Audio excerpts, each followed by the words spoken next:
Shalom jemaat Tuhan, selamat pagi. Mari semua kita yang ada di rumah kita, dimanapun kita berada, mari kita pagi ini datang kepada Tuhan.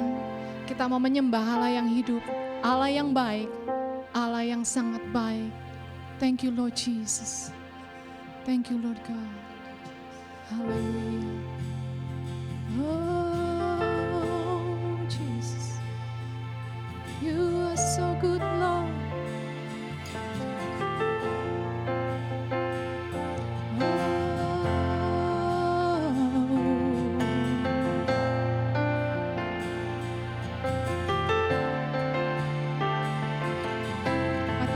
Yesus, kau sungguh baik.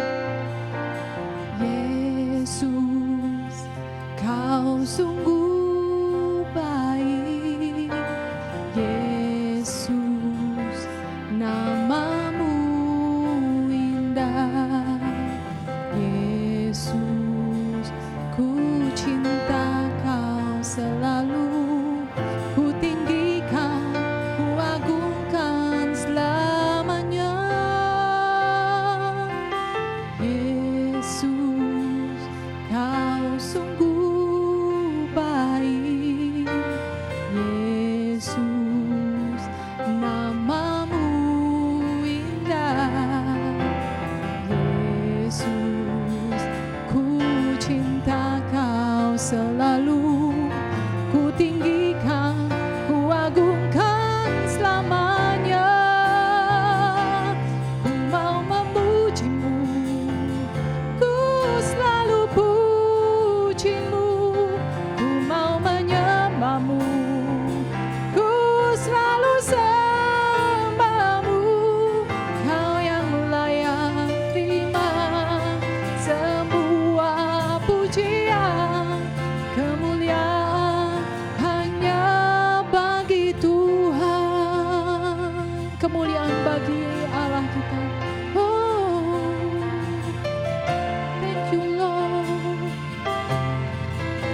Katakan sekali lagi, Yesus kau sungguh baik. Yesus, kau sungguh baik. Yesus, namamu indah. Yesus, ku cinta kau selalu. Ku tinggikan, ku agungkan selamanya. Ku mau memujimu, ku selalu pujimu. Ku mau menyembahmu, ku selalu sembahmu. Kau yang layak terima semua pujian, kemuliaan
Segala kemuliaan kami kembalikan padamu Tuhan. Kami bersyukur untuk pagi ini. Kami alaskan doa kami ini Bapa, dalam nama Tuhan Yesus Kristus. Haleluya. Amin. Mari jemaat Tuhan, saat ini kita mau menyembah, memuliakan nama Dia. Saya percaya kita semua siap. Haleluya. Mari saudara.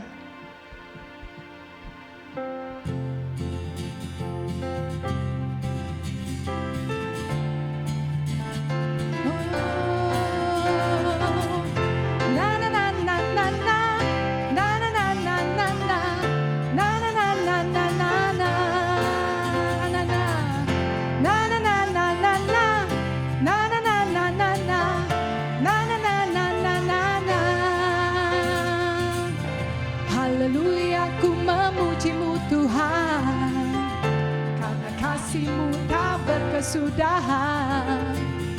Biar yang bernafas memuji Sang Raja, di atas gunung dan di dalam samudra. Tanganku ku angkat padamu, mensyukuri rahmat yang Kau beri. Kakiku melompat bagimu, sebab namamu baru tiap pagi. Bersyukurlah kepada Tuhan, sebab Dia baik. Amin. Sebab Dia baik, bahwasanya untuk selamanya. Kasih setianya, kasih setianya. Na na na na na na, na na na na na na, na na na na na na na. Haleluya, ku memuji-Mu Tuhan, karena kasih-Mu tak berkesudahan. Biar yang bernafas memuji Sang Raja, di atas gunung dan di dalam samudra. Tanganku ku angkat padamu, mensyukuri rahmat yang Kau beri. Kakiku melompat bagimu, sebab namamu baru setiap pagi. Bersyukurlah kepada Tuhan, sebab Dia baik, sebab Dia baik, bahwasanya untuk selamanya. Kasih setianya, kasih setianya. Bersyukurlah kepada Tuhan, sebab Dia baik, sebab Dia baik, bahwasanya untuk selamanya. Kasih setianya, kasih setianya. Na na na na na, na na na na na, na na na na na na.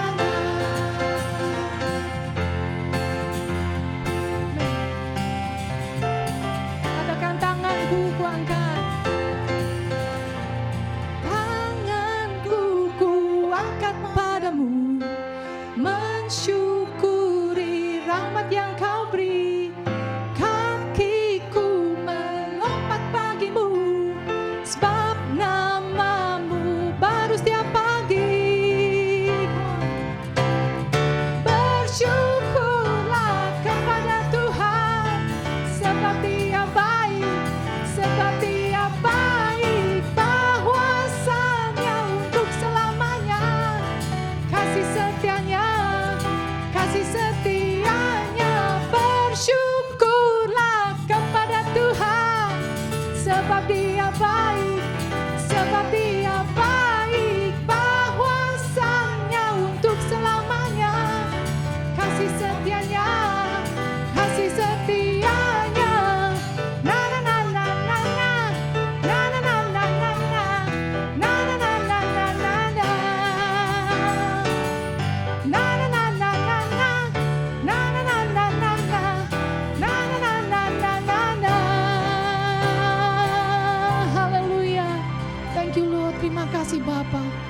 Engkau Bapa yang sangat baik. Thank you Lord Jesus. Kami terus mau menyembah-Mu Tuhan. Haleluya. Thank you Lord Jesus. Mari kita siapkan hati kita untuk menyembah Dia Allah yang hidup.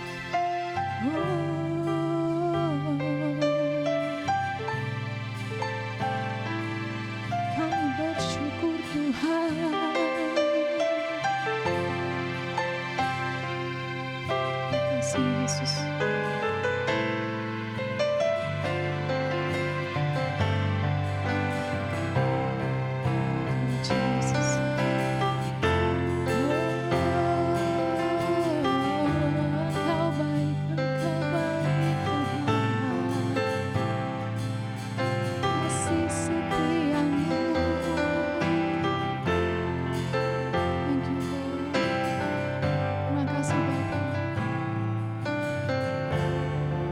Jemaat Tuhan katakan, Kau Allah yang setia.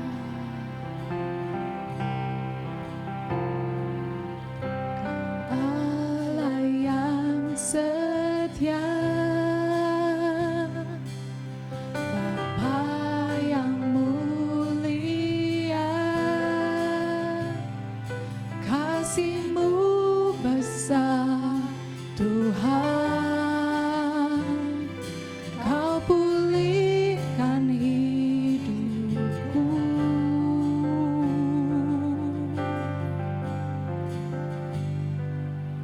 Kaulah harapanku, hidupku dalam-Mu. Terima kasih Tuhan, Kau selamatkan hidupku.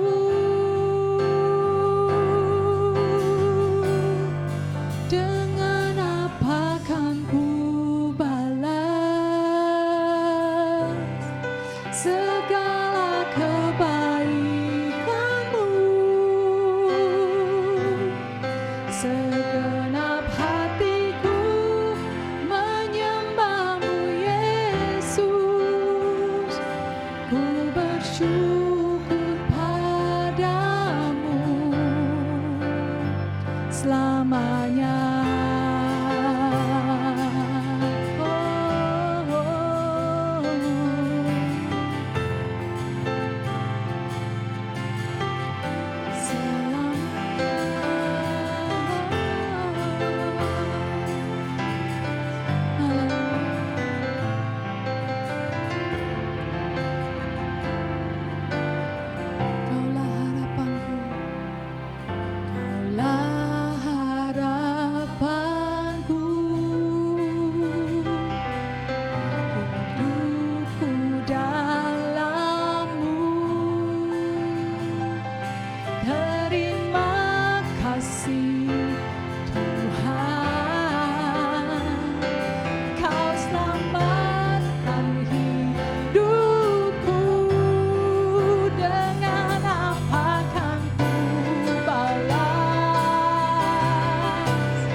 segala kebaikan-Mu.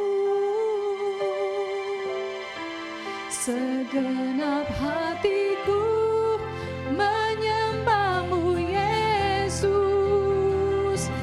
Ku bersyukur padamu.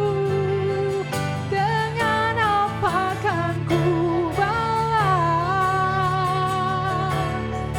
segala kebaikan-Mu. Segenap hatiku menyembah-Mu, Yesus. Ku bersyukur padamu. Dengan apa kan ku balas segala kebaikan-Mu. Segenap hatiku menyembah-Mu, Yesus. Ku bersyukur padamu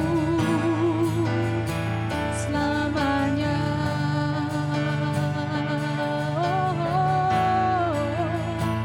Selamanya.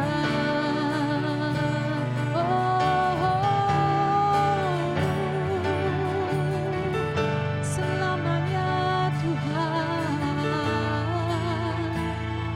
Yesus.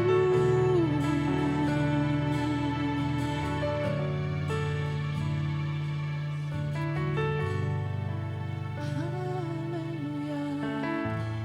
Mari jemaat Tuhan katakan sekali lagi.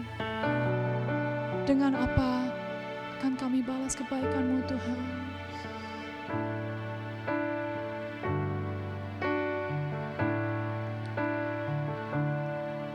Dengan apa kan ku balas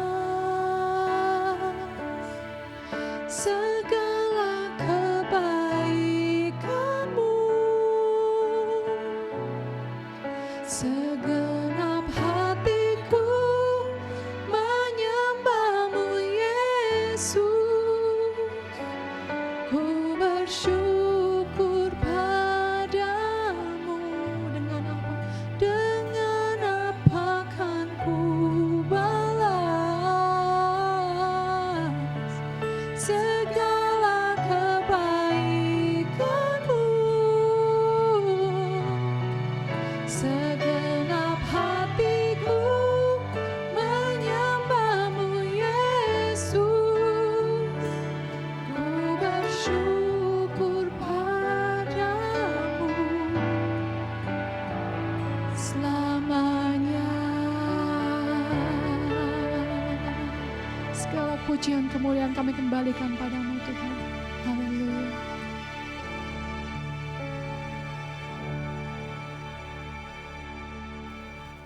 Shalom, jemaat yang terkasih, di mana saja berada, kita bersatu hati beribadah telah memuji memuliakan Tuhan. Hari ini hari yang spesial, sebab kita mau merayakan hari kenaikan Tuhan Yesus ke surga. Tidak hanya merayakan, tetapi kita mau menghayati makna kenaikan Tuhan Yesus ke surga. Tuhan Yesus sungguh Tuhan yang hidup, Tuhan yang menampakkan diri setelah kebangkitan.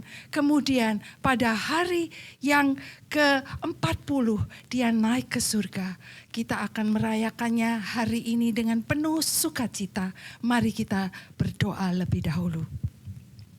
Ya Bapa, kami bersyukur karena kami bersatu hati dengan seluruh jemaat-Mu di mana saja berada. Jemaat Ecclesia Mission, baik yang di Sydney, baik yang ada di Australia maupun di luar negeri. Semua boleh bersatu hati mendengar firman Tuhan. Tidak hanya mendengar tetapi menerima firman Tuhan. Tidak hanya menerima tetapi percaya, beriman, menghayati, melaksanakan dalam kehidupan. Sebab firman-Mu tidak kembali sia-sia. Firman-Mu adalah roh kehidupan. Firman-Mu boleh terus menguasai hati pikiran kami. Sehingga kami mengerti arti makna kenaikan Tuhan Yesus ke surga. Dalam nama Yesus kami berdoa. Haleluya. Amin. Nah, firman Tuhan hari ini terambil dari Kisah Rasul 1 ayat 1 sampai 11. Mari kita baca Kisah Rasul 1 ayat 1 sampai 11 dan di situ peristiwa mengenai kenaikan Tuhan Yesus ke surga dicatat oleh Lukas, penulis Lukas. Saya lebih baik bacakan mulai ayat 6 sampai 11. Yesus terangkat ke surga. Maka bertanyalah mereka yang berkumpul di situ, Tuhan, maukah engkau pada masa ini memulihkan kerajaan bagi Israel? Jawabnya, engkau tidak perlu mengetahui masa dan waktu yang ditetapkan Bapa sendiri menurut kuasanya. Tetapi kamu akan menerima kuasa kalau Roh Kudus turun ke atas kamu. Dan kamu akan menjadi saksiku di Yerusalem dan di seluruh Yudea dan Samaria dan sampai ke ujung bumi. Sesudah ia mengatakan demikian, terangkatlah ia disaksikan oleh mereka dan awan-awannya dari pandangan mereka. Ketika mereka sedang menatap ke langit, waktu ia naik, tiba-tiba berdirilah 2 orang yang berpakaian putih dekat mereka. Dan berkata kepada mereka, hai orang-orang Galilea, mengapakah kamu berdiri melihat ke langit? Yesus ini yang terangkat ke surga, meninggalkan kamu, akan datang kembali dengan cara yang sama seperti kamu melihat dia naik ke surga. Nah, kita akan menghayati penyataan Yesus di ayat 11. Dia yang naik ke surga, dia akan datang kembali. Itu yang dikatakan oleh firman Tuhan di ayat ke-11. Mari kita hayati bahwa dia yang naik ke surga, dia juga yang akan datang kembali. Itu yang pertama. Jadi dia naik ke surga menurut Rasul Yohanes di Injil Yohanes. Dia pergi untuk menyediakan tempat bagi kita. Dan setelah dia pergi, dia akan datang kembali menjemput umatnya. Demikian juga di 1 Tesalonika 4 dikatakan bahwa bagi orang yang percaya kepada Yesus, yang percaya bahwa Yesus itu mati dan bangkit, dijamin bahwa kalau dia lebih mendahului waktunya, sebelum Tuhan datang sudah meninggal, dia akan dikumpulkan Allah bersama-sama Bapa di surga. Sehingga bersama Yesus mereka juga dijamin tidak melayang ke sana kemari, tapi dijamin bersama Tuhan. Sehingga jaminan ini boleh menguatkan iman percaya kita untuk tidak takut. Sewaktu-waktu kita menunggu kedatangan Tuhan, tapi Tuhan belum datang, kita sudah lebih dulu meninggal, kita percaya bahwa kita bersama Tuhan. Dan kalau kita yang masih tinggal ini bagaimana? Siapa yang bisa menyambut kedatangan Tuhan? Karena Tuhan berkata bahwa yang meninggal dulu itu akan lebih dulu akan kembali menyongsong Yesus datang di awan-awan. Lebih dulu bangkit, baru yang masih hidup itu akan juga menyongsong. Tapi jaminannya adalah siapa yang percaya kepada Yesus, bahwa dia sudah mati dan bangkit, akan membangkitkan kita juga dan akan juga mengubah pada waktu sangkakala berbunyi, Yesus datang dari surga untuk menjemput umatnya. Itu ada ditulis baik di Injil Matius, Markus, Lukas, semuanya mencatat mengenai kedatangan Tuhan kembali. Dan juga itu sudah dikhotbahkan beberapa minggu yang lalu oleh beberapa hamba-hamba Tuhan yang telah menyampaikan firman Tuhan. Jadi kita perlu ingat bahwa jaminan Tuhan adalah jaminan bahwa dia pergi ke surga untuk datang kembali. Setelah selesai menyediakan tempat bagi kita, dia akan menjemput kita semua. Supaya saudara dan saya selalu bersama-sama dengan Tuhan. Selalu bersama-sama dengan dia. Dia rindu bersama-sama dengan kita. Ditulis di firman Tuhan bahwa tidak ada satu pun yang tahu waktunya kapan. Hanya Bapa yang tahu. Yesus pun tidak tahu. Kita tidak perlu merisaukan masalah waktu. Yang penting kita selalu bersikap berjaga-jaga dan menyambut kedatangan Tuhan. Walaupun itu masih jauh atau dekat, kita tidak tahu. Sebab kita bisa dipanggil pulang dalam waktu yang dekat. Tapi juga kita masih bertugas dengan waktu yang lebih lama lagi di bumi ini. Itu yang pertama. Yang kedua, sebelum Yesus terangkat ke surga, dia berpesan bahwa dia akan memberikan Roh Kudus, Roh penolong, Roh kebenaran kepada kita. Yesus tidak hanya meninggalkan kita tinggal di surga, tapi Yesus berpesan bahwa engkau akan menerima Roh Kudus dan menjadi saksiku. Baik di Yerusalem, Samaria, Yudea, dan ke seluruh ujung dunia. Kita semua akan menjadi saksi-saksinya dengan kuasa Roh Kudus. Tidak hanya menjadi saksi-saksinya, ini juga akan dikhotbahkan secara khusus minggu depan pada hari perayaan Pentakosta. Tapi kita mengenal makna Roh Kudus adalah roh kebenaran, roh penghibur, roh yang mendampingi kita selama-lamanya. Tuhan tidak menghendaki kita sedih, susah, dan tidak punya kemampuan kuasa apa-apa. Tetapi kita mempunyai kuasa Tuhan, kuasa bersaksi, kuasa untuk juga menjalani hidup sehari-hari. Baik suka duka, kita akan mengalami kuasa Roh Kudus.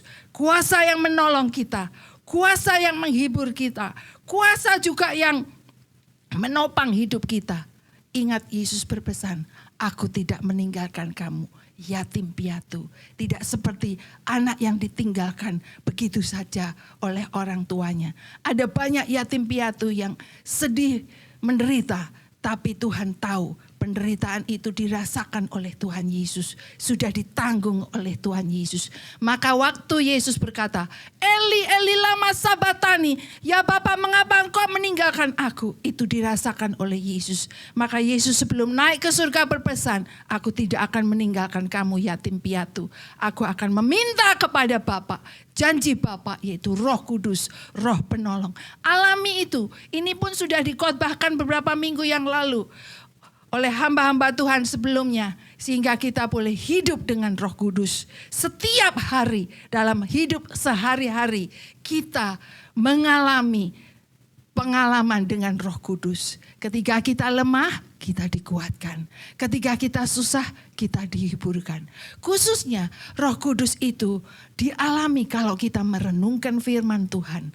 Firman Tuhan adalah firman yang menghibur kita. Firman Tuhan adalah firman yang juga akan menyatakan bahwa Tuhan hadir dalam hidup kita.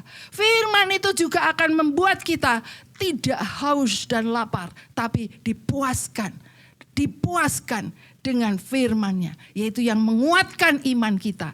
Dikuatkan oleh firman Tuhan dan diingatkan oleh Roh Kudus, karena Tuhan berpesan, Roh Kudus, Roh kebenaran akan menghibur dan akan mengingatkan semua apa yang pernah dikatakan oleh Tuhan Yesus.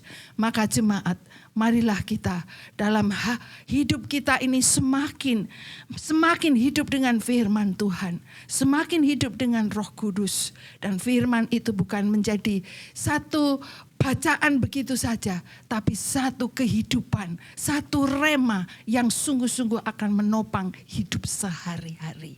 Khususnya dalam minggu ini kita mengenal bahwa Yesus naik ke surga untuk apa? Dia pergi untuk datang kembali. Itu tadi kita ingat-ingat.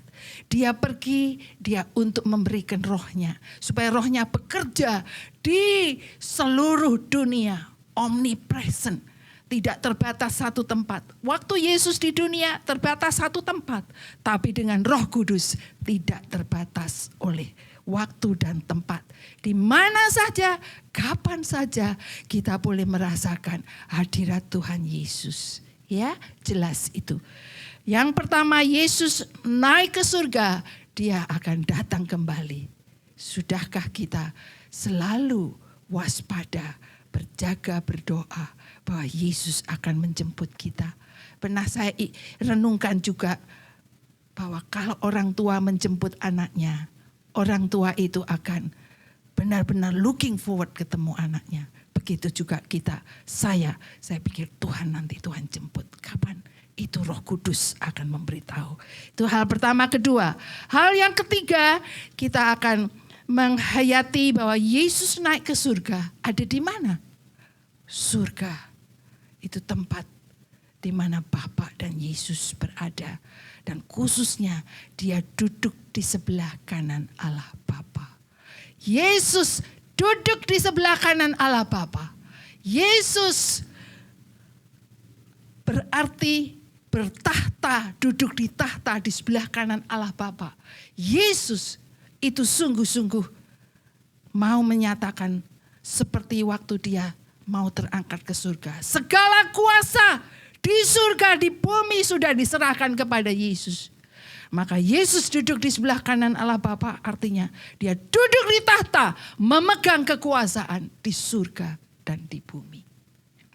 Dan supaya kita tahu apa peran Yesus ketika Yesus ada duduk di sebelah kanan Bapa. Peran Yesus dalam hal ini adalah dia yang memegang kekuasaan. Dialah yang berdaulat. Baik itu di surga sudah diserahkan oleh Bapaknya. Baik itu di bumi. Di Efesus 1 ayat 9-10 dikatakan bahwa Tuhan akan menyatukan yang di surga dan di bumi. Dan dia sebagai kepala, artinya raja yang menguasai, yang berdaulat. Juga dia duduk di sebelah kanan Bapa itu ada ditulis di Roma 8 ayat 34. Kita juga bisa baca itu bahwa di Roma 8 ayat 34 nanti ada ditayangkan ayatnya juga yang mengatakan Kristus Yesus telah mati, bahkan lebih lagi yang telah bangkit, yang juga duduk di sebelah kanan Allah, yang malah menjadi pembela bagi kita. Nah ini ayat ini, bagi saya ayat ini rema, pegangan hidup. Bahwa Yesus yang telah mati itu bangkit. Dan Yesus yang telah bangkit itu naik ke surga, duduk di sebelah kanan Bapa dengan satu tugas khusus menjadi pembela bagi umatnya. Ditulis di sini menjadi pembela bagi kita. Kita ini sering mengalami dakwaan dari si musuh, yaitu si iblis dalam bentuk segala macam mau mendakwa kita. Tapi tidak bisa karena ada pembela Yesus. Tidak hanya membela kita, tapi dia itu ditulis dalam bahasa Inggrisnya sebagai intercessor, sebagai pendoa syafaat. Jemaat yang kekasih, bukan main. Kita boleh hidup merasakan bahwa Tuhan mendoakan kita. Mengalami Tuhan mendoakan kita. Tuhan tidak hanya memberi pembelaan begitu saja, tapi terus berdoa supaya kehendak Bapa terjadi. Dia tidak ingin ada satupun yang binasa, tapi semuanya diselamatkan dan boleh bersama Tuhan untuk selama-lamanya dalam hidup kekekalan. Maka ini perlu dihayati. Saya ingin ambil poin ini khusus supaya jemaat mengalami bahwa Yesus itu menjadi pendoa. Kalau kita berdoa sering merasa capek, doa belum terjawab, atau kita ada masalah besar, ayo kita berdoa. Berdoa itu bagus, doa orang benar besar kuasanya. Tapi sering kita juga bertanya-tanya, apakah ini benar-benar bisa menolong kita semua? Khususnya dalam masa-masa yang sulit, baik waktu yang lalu ada pandemik, baik waktu yang datang ada krisis, bermacam krisis. Tapi syukur kita harus beriman jemaat. Justru di dalam masa-masa yang sulit-sulit itu kita ingat bahwa Yesus mendoakan kita. Yesus menjadi pendoa syafaat bagi kita. Supaya apa? Supaya berkemenangan. Supaya kita tidak gugur imannya. Supaya kita terus menatap Yesus bukan menatap masalah. Yesus adalah segala-galanya jawaban dalam kehidupan kita. Walaupun kita tidak melihat secara mata fisik, tapi mata rohani kita biar lebih terbuka. Justru kita semakin melihat, memandang Yesus yang duduk di sebelah kanan Bapa. Ini penting karena di Kolose Paulus berpesan, jangan kamu hanya memikirkan masalah yang di bumi. Pikirkan perkara-perkara yang di atas. Di Kolose 3 ayat 1 dikatakan bahwa kita yang sudah dibangkitkan bersama Kristus, iman kita ikut dibangkitkan bersama Kristus. Kita perlu yakin dan beriman bahwa hidup kita bukan hanya tertuju pada yang di bumi walaupun masih di bumi, tapi di atas, yaitu memandang Yesus yang di atas. Dialah Raja yang mengontrol hidup semuanya.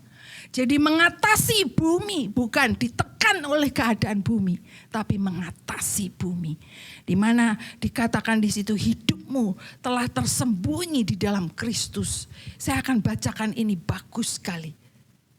Karena itu kalau kamu dibangkitkan bersama dengan Kristus, carilah perkara di atas, di mana Kristus ada, duduk di sebelah kanan Allah. Pikirkan perkara yang di atas, bukan yang di bumi. Sebab kamu telah mati dan hidupmu tersembunyi bersama Kristus di dalam Allah. Apabila Kristus yang adalah hidup kita menyatakan diri kelak, kamu pun akan menyatakan diri bersama-sama dengan Dia dalam kemuliaan. Luar biasa. Jadi jemaat yang kekasih, Bapak Ibu Saudara sekalian, catatlah ayat ini supaya ini menjadi pegangan kita dalam masa-masa yang sulit. Jangan lihat di bumi yang penuh dengan keadaan yang menakutkan atau mengkhawatirkan, tetapi biarlah kita beriman memandang Yesus yang di surga. Beriman memandang Yesus yang duduk di sebelah kanan Bapa, yang mengatasi bumi. Dia yang mengontrol semuanya. Dia yang berdolat untuk semuanya. Dia yang menetapkan semuanya. Dan Tuhan bukan untuk menekan kita, tapi supaya kita boleh bebas. Seperti burung Raja Wali terbang ke atas. Bukan seperti ayam yang hanya mencari makanan di tengah-tengah kotoran-kotoran. Hanya menunduk terus, tidak. Tapi kita mau menjadi orang Kristen yang punya attitude, memandang ke atas. Terbang seperti burung Raja Wali. Dan kita semakin kuat di dalam Tuhan untuk selama-lamanya. Secara praktis, biarlah jemaat ingat, Yesus naik ke surga. Yesus menjamin supaya kita dijemput kembali kepada Bapa pada waktunya. Dan sebelum waktu dijemput, Roh Kudus dicurahkan. Dan supaya kita mengalami kehidupan dengan Roh Kudus terus menerus. Dan punya hati menatap ke atas. Bukan menunduk, merunduk, atau susah, terus susah. Tidak, Tuhan tidak ingin supaya kita tertekan. Tapi hidupnya boleh terbang seperti burung Raja Wali. Amin. Mari saudara yang kekasih, kita meresponi firman Tuhan. Kita mau naikkan pujian ini bersama. Ku mau memujimu, ku selalu pujimu, ku mau menyembahmu, ku selalu sembahmu. Kau yang layak terima semua pujian, kemuliaan hanya bagi Tuhan.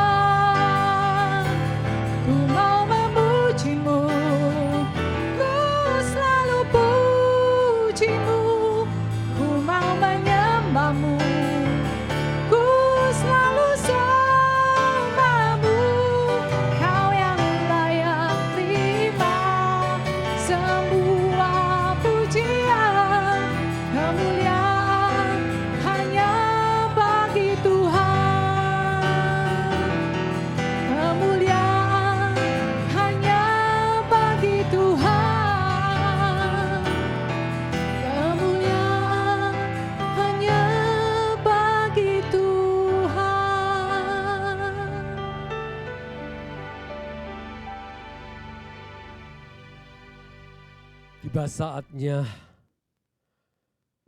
kita akan menyelesaikan ibadah online kita pada hari ini. Tadi kita telah mendengar firman Tuhan dari hambanya Tuhan Yesus Kristus yang bernama Ibu Vicky Matair.